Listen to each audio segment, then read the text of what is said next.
Welcome back on apex classes digital platform. मैं history की lecturer शीतल शर्मा। हमारा क्लास 12 का फर्स्ट लेसन चल रहा था भारत का वैभवपूर्ण अतीत। इसमें हमने 2 टॉपिक कंप्लीट कर लिए हैं। पहला टॉपिक था हमारा भारतीय इतिहास की जानकारी के स्रोत, जिसमें 2 स्रोत हम पूरे कर चुके हैं, साहित्यिक स्रोत और पुरातात्विक स्रोत। लास्ट क्लास में हमने पढ़ा था वैभवपूर्ण इतिहास की प्रमुख उपलब्धियां। भारत का जो वैभवपूर्ण इतिहास है उसकी प्रमुख उपलब्धियां क्या है। उन उपलब्धियों में 4 टॉपिक हम कंप्लीट कर चुके हैं, जिसमें प्रागैतिहासिक कला के बारे में पढ़ चुके हैं, प्राचीन काल के जो कालों का विभाजन था, पाषाण कालों का विभाजन पढ़ चुके हैं, प्रागैतिहासिक चित्रकला पढ़ चुके हैं, नाविक शक्ति जलयानों के बारे में पढ़ चुके हैं, और भारत के बाहर विदेशों में भारतीय संस्कृति का प्रचार प्रसार कहाँ हुआ, कैसे हुआ, ये सारा हम कंप्लीट कर चुके हैं। आज का हमारा टॉपिक है वैभवशाली भारत के अतीत की उपलब्धियों का नेक्स्ट जो 5वां पॉइंट है वह क्या है, सिंधु घाटी सभ्यता। आज हम किसके बारे में पढ़ेंगे, सिंधु घाटी सभ्यता के बारे में। इसे आप सभी परिचित हैं, 9th क्लास में भी आप पढ़ चुके हैं। सिंधु घाटी सभ्यता। अब प्राचीन जो हमारा भारत था, ये उसकी एक महान उपलब्धि है कि भारत की जो सिंधु घाटी सभ्यता है यह भारत के वैभव को बढ़ाने का कार्य करती है। कैसे? इस समय की जो व्यवस्था थी आज की वर्तमान व्यवस्था से काफी मिलती जुलती है, काफी उसमें समानताएं हैं। अब सबसे पहले हम घाटी सभ्यताओं के बारे में बताना चाह रही हूँ मैं आप लोगों को कि सिंधु घाटी सभ्यता, इसके अलावा भी विश्व की जो प्रमुख सभ्यताएं हैं, चाहे वो मेसोपोटामिया की सभ्यता हो, चीन की सभ्यता हो, मिस्र की सभ्यता हो, या हमारे भारत की मेसोपोटामिया की भारत की सिंधु घाटी की सभ्यता हो, ये सारी सभ्यताएं कहाँ पर उत्पन्न हुई थी, उद्भव कहाँ हुई थी, नदी के किनारे। कहाँ इनका उद्भव हुआ था, नदी किनारे। जो भी सभ्यताएं हैं इनका उद्गम स्थल जो है वह कहाँ पर हुआ है, नदी के किनारे हुआ है। कारण क्या है कि प्राचीन काल में मनुष्य के पास में एक स्थान से दूसरे स्थान पर जाने के लिए आवागमन का जो साधन था वह क्या था, समुद्री मार्ग। क्या था, समुद्री मार्ग था। समुद्री मार्ग के द्वारा ही मनुष्य स्वयं और किसी वस्तु को एक स्थान से दूसरे स्थान पर ले जा सकता था। ऐसे में नदियां जो थी वह समुद्री मार्ग या एक स्थान से दूसरे स्थान पर लाने ले जाने का आवागमन का प्रमुख माध्यम थी। दूसरा कारण ये है हमारे पास में कि सारी घाटी सभ्यताएं नदी किनारे उत्पन्न क्यों हुई। तो दूसरा कारण क्या है, पानी की उपलब्धता, जल की उपलब्धता। पानी या जल की उपलब्धता। अगर कोई मनुष्य अपने दैनिक उपभोग के जीवन निर्वाह के लिए उसको सबसे ज्यादा कहीं की आवश्यकता होती है, जल की, पानी की आवश्यकता होती है। तो ये सारी अपनी भौतिक आवश्यकता, अपनी जो मूलभूत आवश्यकताएं थी उनको पूरा करने के लिए मनुष्य को जल की आवश्यकता होती थी। इसलिए मनुष्य ने प्रारंभिक समय में जो सभ्यता का निर्माण किया, जो बस्तियों का निर्माण किया, वह किसके किनारे किया, नदी घाटों के किनारे। तीसरा प्लस पॉइंट इसका क्या है कि जहां पर पानी अधिक होता है, नदी के आसपास का क्षेत्र जो होता है बहुत ही उपजाऊ होता है, और उपजाऊ होने के कारण वहां क्या होती है, कृषि कार्य आसानी से किया जा सकता है। यानी मनुष्य की आर्थिक स्थिति, अपने जीवन निर्वाह के लिए जो प्रमुख व्यापार था, व्यवसाय था, वह क्या था, कृषि था। इन सभी कारणों की वजह से जो भी सभ्यताएं हैं वह कहाँ पर उत्पन्न हुई, कहाँ पर स्थापित हुई, नदी के किनारे। ठीक है। अब हम आ जाते हैं हमारे सिंधु घाटी सभ्यता के ऊपर। सिंधु घाटी सभ्यता में हम क्या देखेंगे, सबसे पहले हम देखते हैं इसकी खोज। सिंधु घाटी सभ्यता में सबसे पहले हम पढ़ेंगे खोज, खोज या फिर इसका अन्वेषण। सिंधु घाटी सभ्यता की खोज में सबसे पहले हम देखते हैं सिंधु घाटी सभ्यता, जो कि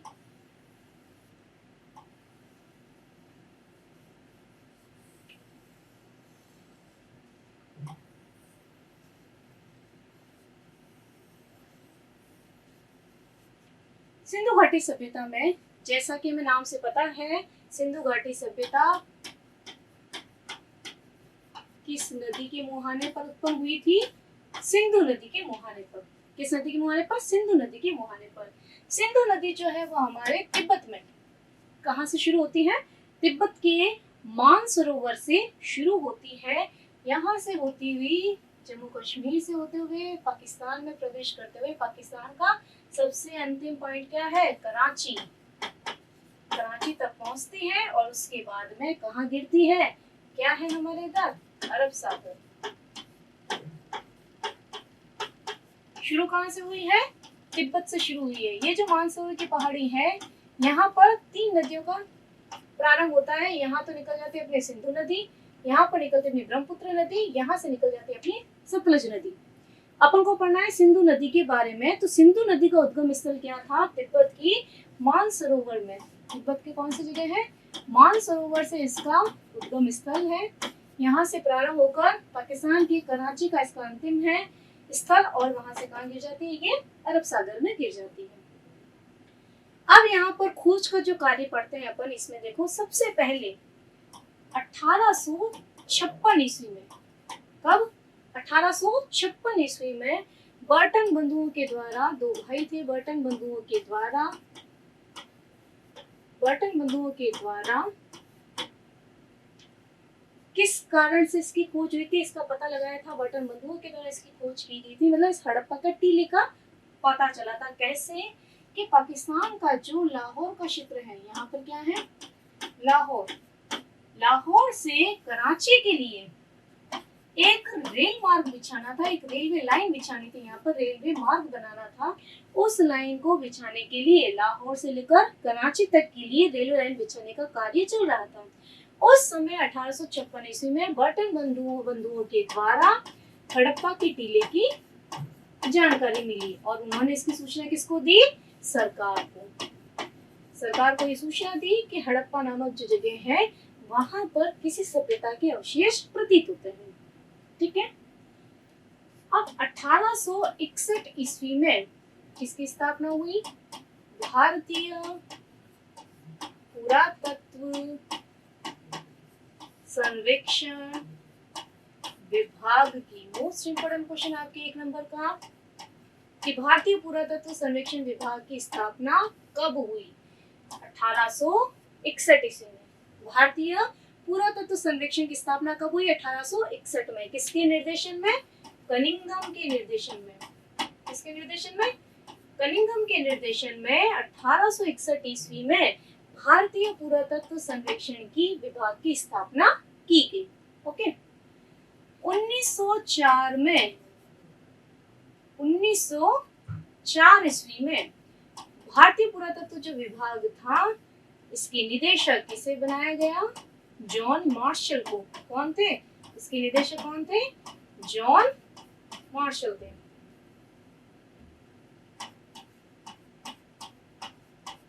जॉन मार्शल को 1904 में भारतीय पुरातत्व सर्वेक्षण विभाग का निदेशक बनाया गया, और इन्हीं की अध्यक्षता में 1921 ईस्वी में सिंधु घाटी सभ्यता का सबसे प्रथम पूरा स्थल या पहला पूरा स्थल क्या है, प्रथम पूरा स्थल जो खुदाई में सबसे पहला स्थल खोजा गया, कौन सा था, हड़प्पा। इसकी खोज का कार्य जॉन मार्शल के निर्देशन में किसके द्वारा किया गया, दयाराम साहनी के द्वारा। दयाराम साहनी के द्वारा 1921 ईस्वी में सिंधु सभ्यता का प्रथम पूरा स्थल हड़प्पा की खोज का कार्य प्रारंभ किया गया।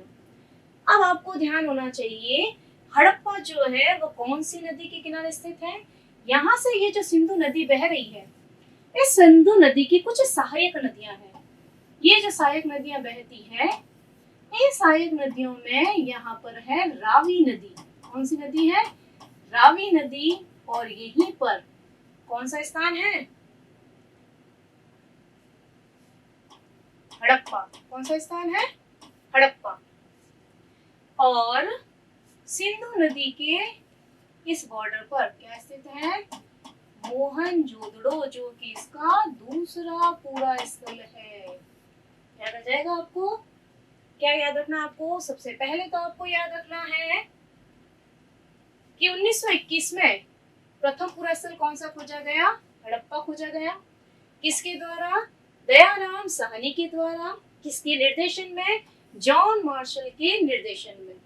एक चीज आपको और याद रखनी है कि जॉन मार्शल के द्वारा जब सिंधु नदी के तट पर इस सभ्यता की खुदाई का कार्य प्रारंभ हुआ तो सबसे पहले जॉन मार्शल के द्वारा ही इस सभ्यता को क्या नाम दिया गया? सिंधु सभ्यता इसका नाम दिया गया। ठीक है, अब आपको ये ध्यान रखना है हड़प्पा जो है वो कहां पर स्थित है? हड़प्पा जो स्थल है वह स्थित है हमारे पंजाब। कौन सा पंजाब? पाकिस्तान का।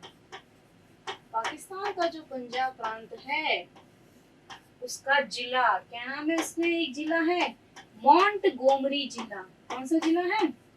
मोंटगोमरी जिला। कौन सी नदी के किनारे है? रावी नदी के किनारे। ये मेन चीजें आपको बहुत अच्छे से याद होनी चाहिए। दोनों स्थलों की बताऊंगी मैं, दोनों स्थलों की याद होनी चाहिए आप लोगों को। ठीक है, सबसे पहला तो क्या याद रखना आपको, 1921 में दयाराम साहनी के द्वारा कौन सा स्थल खोजा गया? हड़प्पा स्थल खोजा गया। हड़प्पा कहाँ स्थित है? पाकिस्तान के पंजाब में मोंटगोमरी जिले में रावी नदी के तट पर स्थित है। समझ आ गया यहाँ तक? नेक्स्ट हम देखो क्या देखते हैं। एक चीज हमारी हो गई, सबसे पहला पूरा स्थल कौन सा हो गया? हड़प्पा हो गया। ये आपको ध्यान होना चाहिए। इसकी खोज कब हुई है? 1921 में। किसके द्वारा?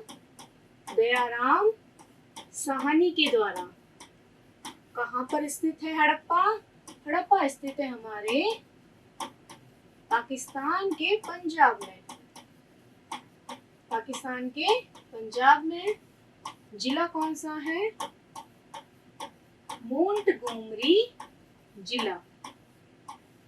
दूसरा आपको याद रखना है किस नदी के किनारे स्थित है?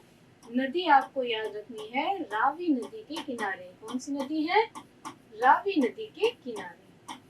ठीक है, दूसरा इसका पूरा स्थल खोजा गया, दूसरा इसका पूरा स्थल खोजा गया मोहनजोदड़ो। कौन सा स्थल है दूसरा? मोहनजोदड़ो इसका दूसरा पूरा स्थल है। इसमें क्या याद रखना है आपको? इसके उत्खनन का कार्य किसके द्वारा कब किया गया? 1922 ईस्वी में। किसके द्वारा किया गया? राखलदास बनर्जी के द्वारा। किसके द्वारा किया गया? राखलदास बनर्जी के द्वारा इसका उत्खनन कार्य किया गया। राखलदास बनर्जी, आर.डी. बनर्जी के द्वारा। फिर क्या याद रखना है? मोहनजोदड़ो कहाँ पर है? पाकिस्तान के सिंध प्रांत में। जिला कौन सा है? लरकाना जिला। दोनों में कंफ्यूज नहीं होना है। हड़प्पा मोहनजोदड़ो दोनों के जिले, उत्खनन का वर्ष और उत्खनन करता सारे अच्छे से याद होने चाहिए आपको। और नदी इसकी कौन सी है? सिंधु नदी।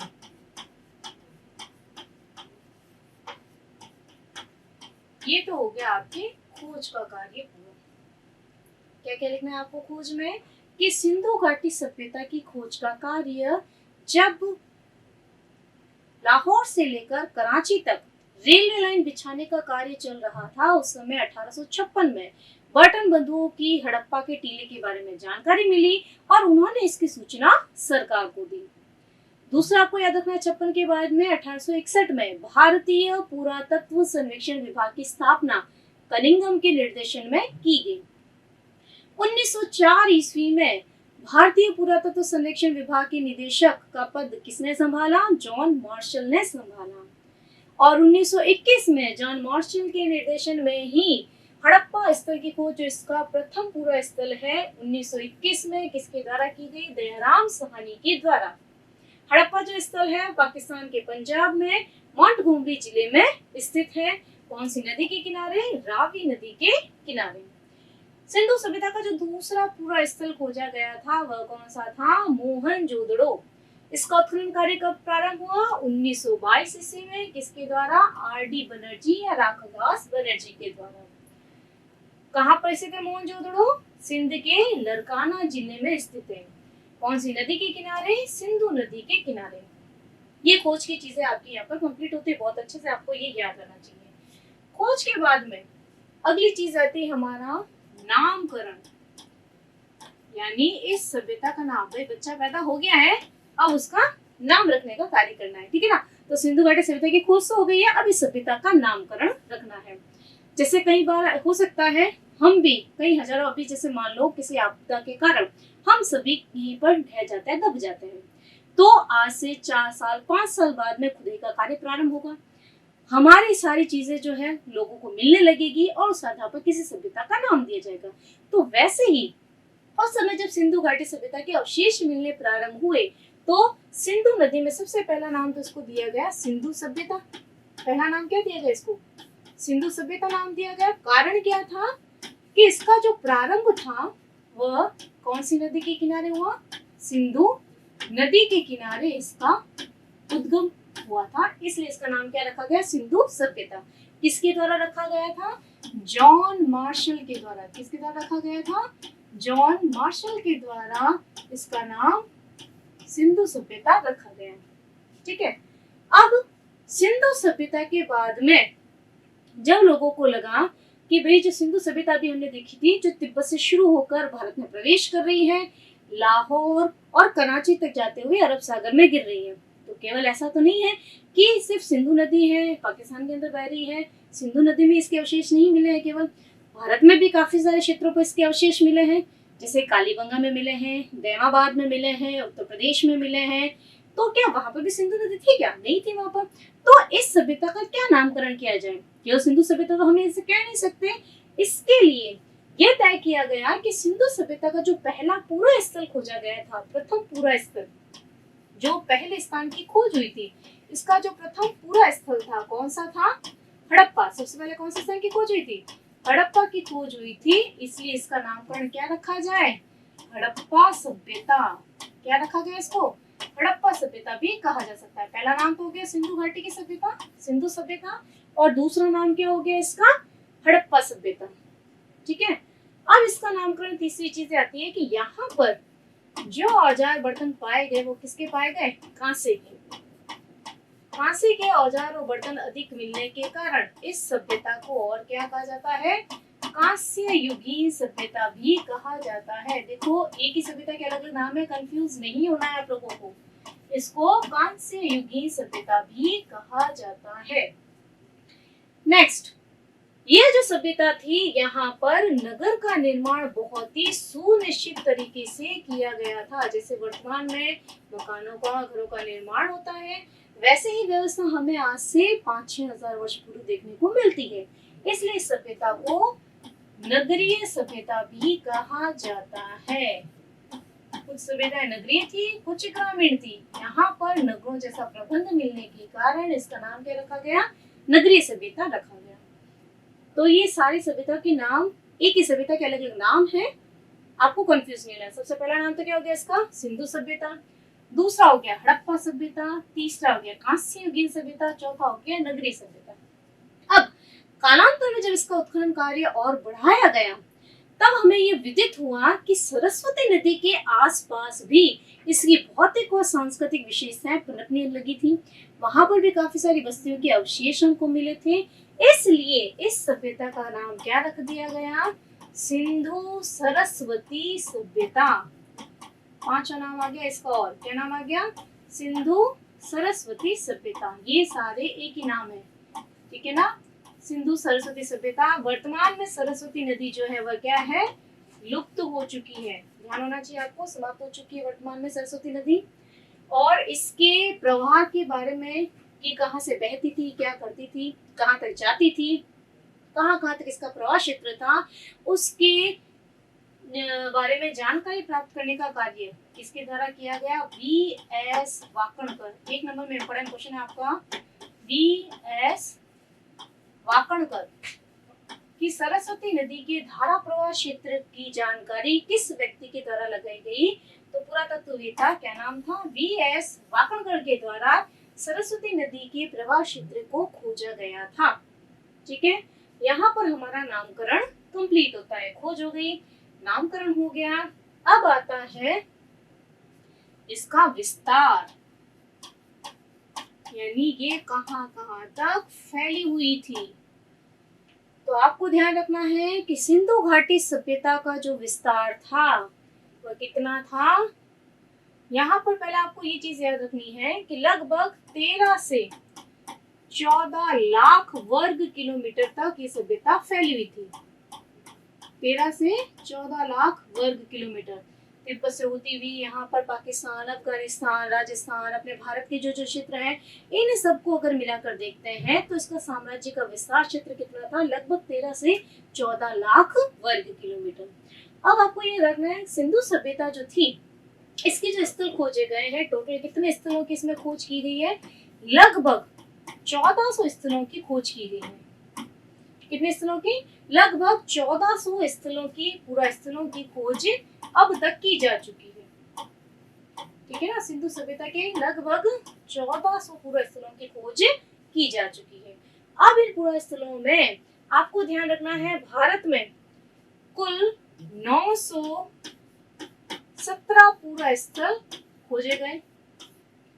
481 481 कहाँ पे थे स्थान? पाकिस्तान के। और 2 स्थल इसके खोजे गए थे अफगानिस्तान में।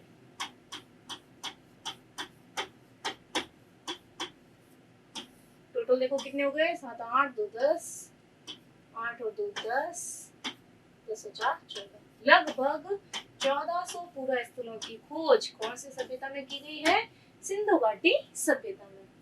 ये आपको ध्यान होने चाहिए। 1400 पूरे स्थल में भारत में सर्वाधिक कहाँ पर है? भारत में ही है। 917 पूरे स्थल भारत में है, 481 पाकिस्तान में है, 2 अफगानिस्तान में। अफगानिस्तान के जो 2 हैं आपको ध्यान रखना है, कौन कौन सा है? एक तो है शोर्तुगई और दूसरा है मुंडीगाक। ये दोनों पूरा स्थल कहाँ के हैं? अफगानिस्तान के। ठीक है, ये दोनों पूरा स्थल आपको ध्यान रखने हैं, शोर्तुगई और मुंडीगाक। कहीं कहीं पे शुर्तुगई भी लिखा जाता है। ठीक है ना, दोनों एक ही चीज है। शुर्तुगई भी लिखा जाता है, एक ही चीज है। शुर्तुगई बोलो या शोर्तुगई बोलो, एक ही चीज है। ये हो गए इसके पूरा स्थलों की खोज।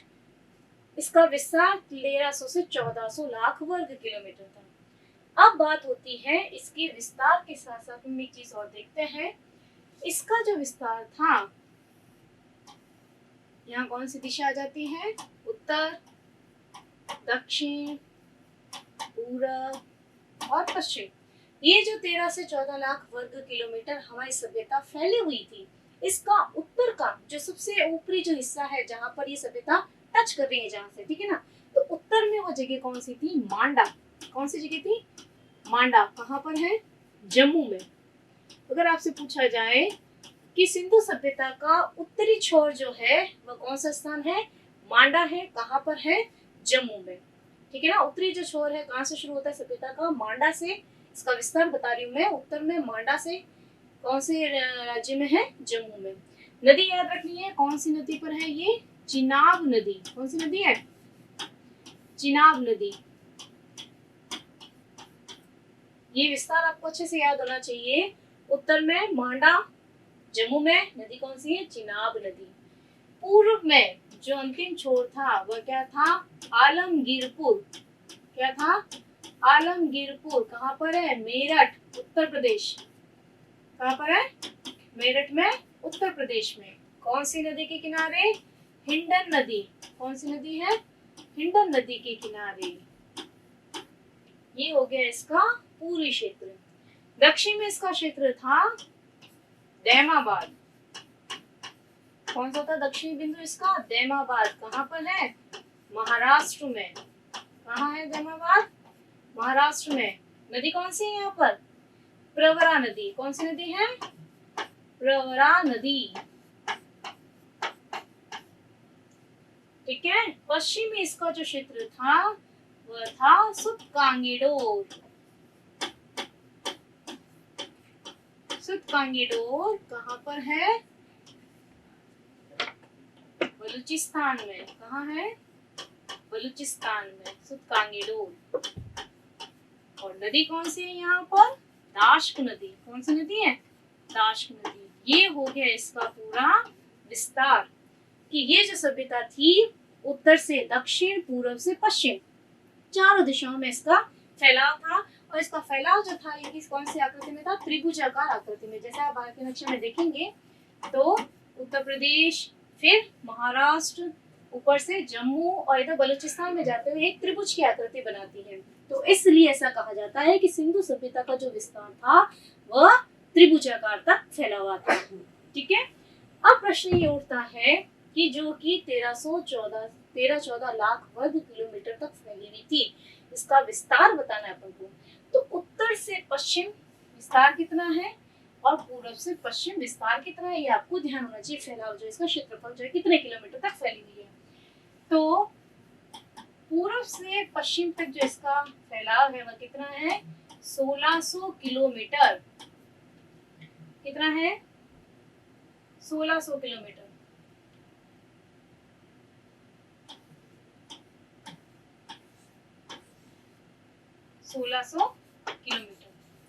और उत्तर से दक्षिण तक का जो फैलाव है वह कितना है, 1400 किलोमीटर। कितना है, 1400 किलोमीटर। ये आपको ध्यान रखना है, अच्छे से कंफ्यूज नहीं होना है इधर उधर में। उत्तर दक्षिण 1400 किलोमीटर, पूर्व पश्चिम 1600 किलोमीटर।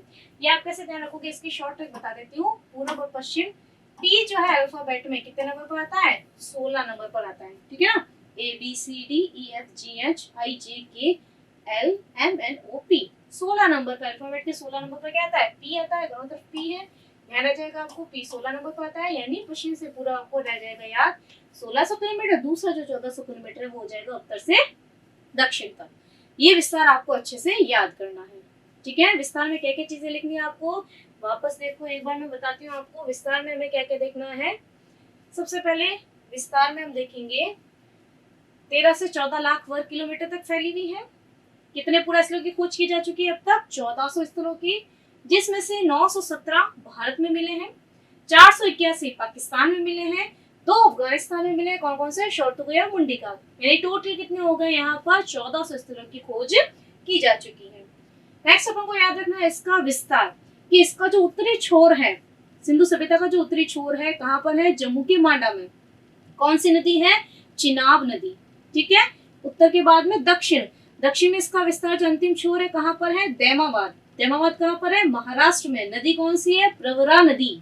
ठीक है, पश्चिम में इसका जो बॉर्डर लगता है, यानी सिंधु सभ्यता का जहां तक विस्तार है पश्चिम क्षेत्र में, वो है सुतकांगेडोर। कहाँ पर है, बलूचिस्तान में। नदी कौन सी है, दाश्क नदी। फिर आ जाता है अपने पूर्व दिशा में, अंतिम छोर कौन सा है पूर्व दिशा का, आलमगीरपुर है। कहाँ पर है, उत्तर प्रदेश, मेरठ में, उत्तर प्रदेश में। नदी कौन सी है यहाँ पर, हिंडन नदी। ठीक है, फिर अपन को याद रखना इसका विस्तार, उत्तर से दक्षिण कितने किलोमीटर तक फैली हुई है, 1400 किलोमीटर। पूर्व से पश्चिम कितनी फैली हुई है, 1600 किलोमीटर। अब हमें कुछ पूरा स्थल उनके राज्यों के साथ में याद करने हैं। जैसे सबसे पहले हम देखते हैं इसके पूरा स्थलों में अफगानिस्तान। सबसे पहला हम देखते हैं अफगानिस्तान। अफगानिस्तान में भी मैंने बताया था 2 पूरा स्थलों की खोज की गई है। कौन कौन सा था, पहला था शोरतुगई, नाम अच्छे से याद रखना है आपको। पहला है शोरतुगई, दूसरा याद रखना है आपको मुंडीगाक। दूसरा कौन सा याद रखोगे, मुंडीगाक। ठीक है, अफगानिस्तान के बाद में दूसरा आप याद रखोगे बलूचिस्तान। अफगानिस्तान के बाद में बलूचिस्तान। बलूचिस्तान में आप क्या याद रखोगे, अभी पढ़ा था अपन ने, इसका पश्चिमी बॉर्डर क्या है, सुतकांगेडोर। सुतकांगेडोर। इसके अलावा भी काफी सारे हैं, 2-4 नाम आपको याद होने चाहिए। दूसरा याद रखोगे सुतकाकोह। कौन सा है, सुतकाकोह। इसके बाद बालाकोट।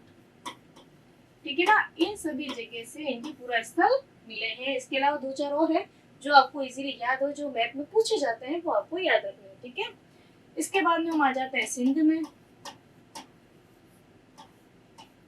और इसके बाद में आ जाएंगे पंजाब, पाकिस्तान वाले एरिया। यहाँ पर पाकिस्तान अफगानिस्तान कंप्लीट हो जाएगा। ठीक है, अब यहाँ पर पूरा स्थल अपने पढ़ा था। हड़प्पा जो पूरा स्थल है पंजाब पाकिस्तान में है। तो एक चीज तो ये हुई यहाँ की, सिंध नदी के किनारे कौन सा था, मोहनजोदड़ो। मोहनजोदड़ो जो है वह भी सिंध प्रांत में है। मोहनजोदड़ो के अलावा चहुंदड़ो, इसके अलावा मोहनजोदड़ो है, जमुंदड़ो है, जरीरी दोदड़ो है। ठीक है। पंजाब पाकिस्तान में हड़प्पा हो गया। हड़प्पा के बाद में आप याद रखोगे रहमानगढ़ी,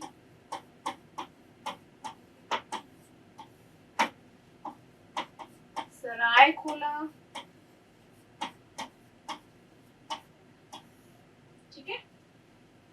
फिर आ जाते हैं अपन भारत में। भारत में सबसे पहले अपन देखते हैं पंजाब में। भारत का जो पंजाब है, ये पंजाब तो पाकिस्तान का है।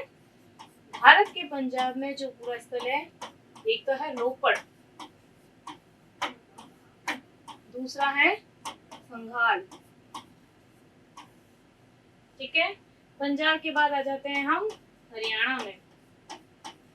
हरियाणा में कौन कौन से पूरा स्थल खोजे गए हैं? राखीगढ़ी। ये देखो मैप में भी आपसे पूछे जाते हैं, इसलिए मैं बता रही हूँ। ठीक है ना। हरियाणा में कौन सा क्षेत्र है? राखीगढ़ी है, बनावली है, राखीगढ़ी, बनावली है और मीताथल। कौन सा है? मीताथल। कहाँ पर है? राजस्थान, भारत के हरियाणा में। पंजाब हरियाणा के बाद आ जाते हैं हम राजस्थान में। पंजाब हरियाणा के बाद में कौन सा राज्य है? राजस्थान। राजस्थान में कहाँ कहाँ पर मिले हैं? दो जगह याद रखनी है आपको। कौन कौन सी है? कालीबंगा और पीलीबंगा। कालीबंगा और पीलीबंगा। राजस्थान में दो जगह से इसके अवशेष मिले हैं। राजस्थान के बाद आ जाते हैं हम गुजरात में।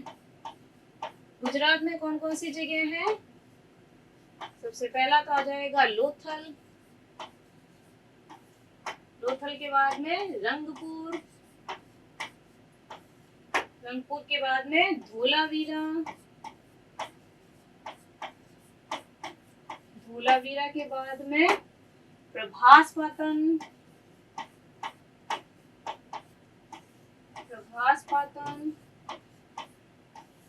ठीक है ना। ये सारे क्षेत्र जो है वो हमें कहाँ से मिले? इसके अलावा सूरकोटड़ा।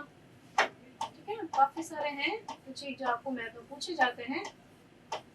सूरकोटड़ा। ठीक है। इसके बाद आ जाते हैं अपन उत्तर प्रदेश में, यूपी में। अभी अपन ने पढ़ा था उत्तर प्रदेश, जो इसका पूरी बॉर्डर है सभ्यता का, कौन सा था? आलमगीरपुर। कौन सा था? आलमगीरपुर। आलमगीरपुर के अलावा और कौन सी जगह है यहाँ पर? बड़ा गांव। और कौन सी जगह है? बड़ा गांव।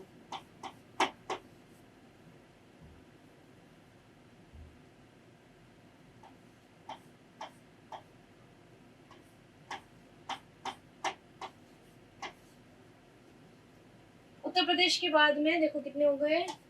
1 2 3 4 5 6 7 8 9 और 10वां अंतिम है हमारा महाराष्ट्र।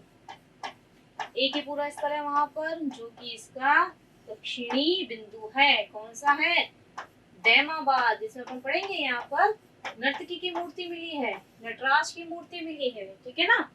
ये सारी जगह आपको मैप के हिसाब से याद होनी चाहिए, कंपलसरी। वापस रिपीट कर रही हूँ। सबसे पहले हम देखते हैं अफगानिस्तान। अफगानिस्तान में कौन कौन सी जगह है? दो ही जगह मिली है वहां पर पूरा स्थल अपने पढ़े थे। भारत पाकिस्तान अफगानिस्तान। अफगानिस्तान के दो पूरा स्थल है। ठीक है ना। शोरतुगई और मुंडिका। दूसरा है क्षेत्र बलूचिस्तान। बलूचिस्तान में कौन कौन से क्षेत्र है? सुदकांगेडोर, सुदकाको और बालाकोट। पाकिस्तान के सिंध प्रांत में मोहनजोदड़ो, चहुंदड़ो। पाकिस्तान के पंजाब प्रांत में हड़प्पा, रहमानगढ़ी, रहमानगढ़ी। ठीक है। सरायखोला। भारत के पंजाब में रोपड़, संघाल। भारत के हरियाणा में राखीगढ़ी, बनावली, मीताथल। राजस्थान में मिले हैं दो क्षेत्र, कालीबंगा और पीलीबंगा। गुजरात में लोथल, रंगपुर, धोलावीरा, प्रभासपाटन, सूरकोटड़ा। उत्तर प्रदेश में है आलमगीरपुर और बड़ा गांव। और महाराष्ट्र में है दैमाबाद। यहाँ तक अपन को ये सारे क्षेत्र याद होने चाहिए। तो आज तक के लिए हम इतना ही करेंगे। कल हम पढ़ेंगे सिंधु सभ्यता की विशेषताएं। विशेषताओं में आपको मैं बताऊंगी इसकी नगर नियोजन के बारे में। ठीक है, तब तक के लिए धन्यवाद। सब्सक्राइब करें हमारा apex classes edutech YouTube channel. साथ ही बेल आइकन को क्लिक करना बिल्कुल ना भूलें ताकि आगे आने वाले सभी यूट्यूब वीडियोस की अपडेटेड नोटिफिकेशंस सबसे पहले आपको मिले। Apex classes edutech, subscribe now.